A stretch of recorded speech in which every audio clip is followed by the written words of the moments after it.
am heading to the cable car for Sentosa Island. Got off at the Harborfront MRT and I'm following the cable car signs. It's a little confusing because you have to walk through an office complex to get here. So I'm now going to Faber Mountain rather. They advised that there wasn't much to see there, so I could go take a look back at to Sentosa, and then on the way back just stay in the car and go all the way to Sentosa Island. Pretty cool.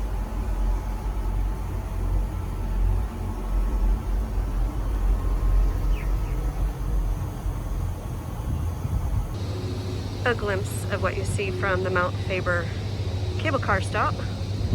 Like they said, it's not much, but very pretty, worth seeing.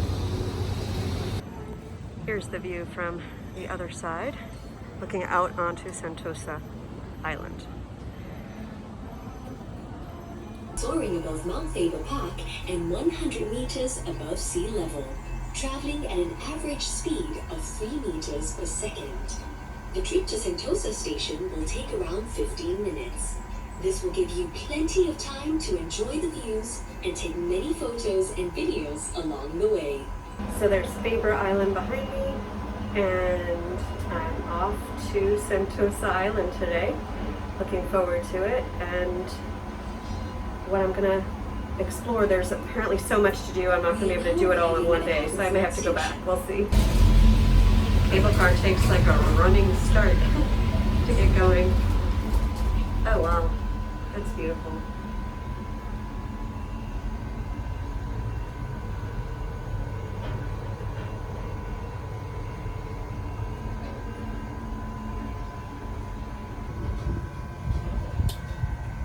Beyond Sentosa Island, you'll see many ships anchored as they pass through one of the busiest shipping ports.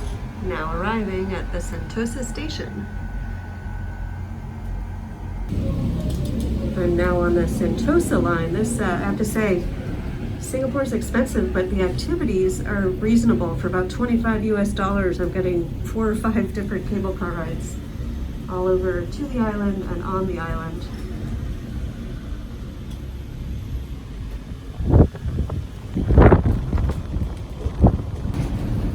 Just started raining, which is great because it's so hot.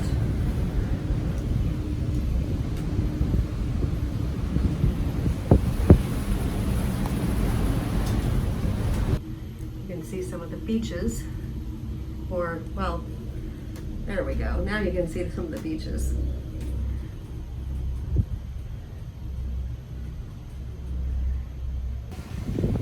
I'm now at the Soloso station, and I'm going to go do the Skywalk. On top of the cable car, there are these skywalks you can do for free and get a lovely view. Here's in the lift. Going up.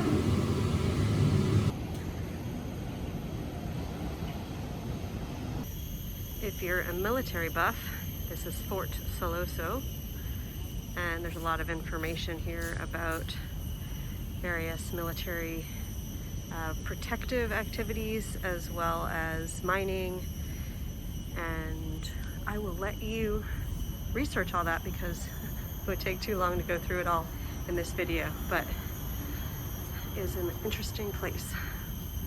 It's directing the fire of the guns. The enemy hasn't come by sea as we thought, so they're firing on the fire installations on ground to go to make sure the enemy doesn't get them. So fire. Hit on fire installation. There's a hike here, which looks like you can take it all the way back to the first cable car stop. I would do it early in the morning or later in the day. It's just too hot right now. This side of the island has a lot of adventure stuff like zip lining, bungee jumping. Can't seem to get on the beach. Maybe because of COVID, it seems to be fenced off. But it is a beautiful view. You can see there's not a lot of tourists, and there's a real serious setup for COVID, which is very reassuring. I'm now heading to the other side of Sentosa Island. Welcome to my cable car on Sentosa Island. I got a new tripod. This is wicked cool, so I had to try it out. Sorry if it's a little shaky. So I'm on the cable car in Sentosa Island, and if you have a chance to come to Singapore, I would say if you have some time, I would actually stay overnight, at least a couple nights here, because there's a ton to do, and it's gorgeous. I mean, check out this view.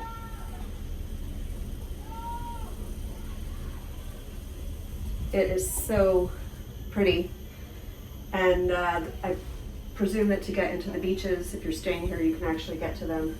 And it is early December right now, so the weather, you know, there might be a shower during the day, but it's also still bloody hot.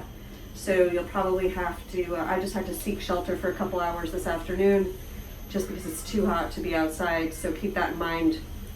You want to come, plan to get here early, and maybe do things in the afternoon. And there's a whole bunch of night things to do, like light shows and stuff.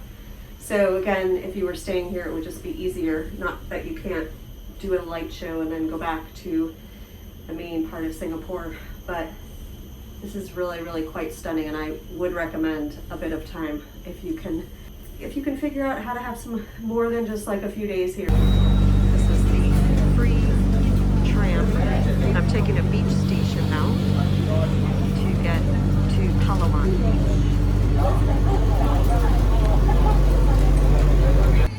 There's apparently a shuttle to do this as well. I'm going to try to walk over to Palawan. When you do this walk, make sure that you pay attention to which direction you go, because one direction goes to Palawan, as you might suspect, and the other one goes back to the beaches that I just started on, and the crowd all went the other way. Luckily, I've gotten used to not always following the crowds, and I checked, and indeed they were going not the way I wanted to go, so I turned around. So this is Palawan Beach, and apparently it has a bridge that connects to the southernmost tip of Asia. Because of COVID, there's a lot of stuff closed. I'm not able to walk any further that way. I would say beauty-wise, in the time of COVID here, the other beaches I thought were nicer, but also you couldn't get on them. This beach you can get on.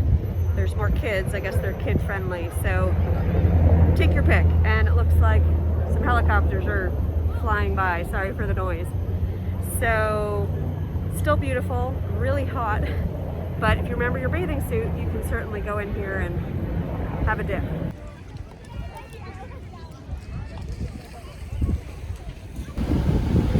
As we leave Sentosa, look ahead towards the mainland, where you can view the dynamic diversity of Singapore's southern sky.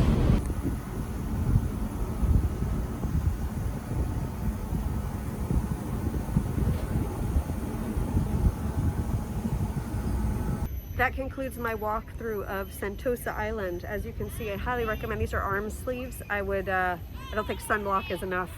It's really hot and you want to protect your skin as much as you can when you come here.